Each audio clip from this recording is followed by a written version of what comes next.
So welcome to week number 13 of visually understanding quantum computing. And in this week, we'll be visualizing all the 11 single qubit gates we have studied so far.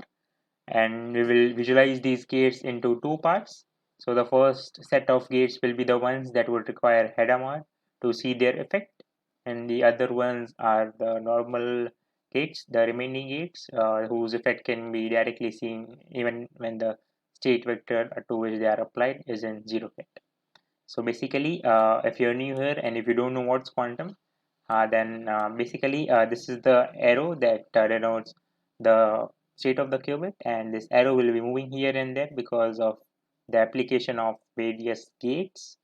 And at any particular time, if you want to see whose effect you are seeing, then you can just refer this top left corner of the this window, and you can see this H written over here. In a similar way, different letters will be written over here that will denote different gates.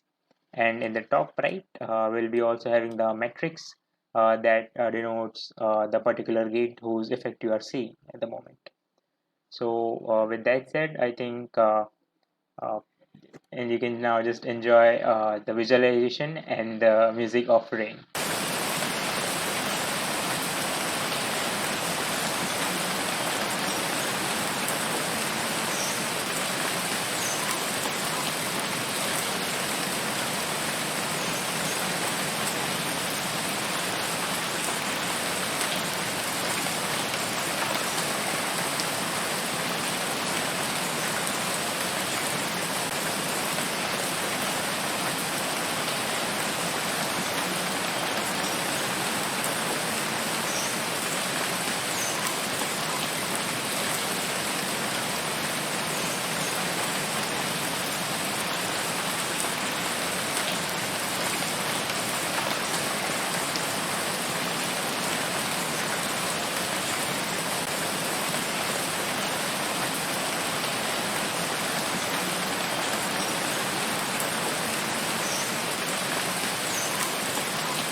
So I hope you have enjoyed the first set of visualization, and now let's move on to the remaining gates and see how they affect the qubit.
So that marks the end of this video, and if you have enjoyed the visualization so far, I really think you should go to the very first video in this playlist and watch this playlist from the very beginning. And that's it for at least for this week, but we will meet again in the next week, and until then, take care.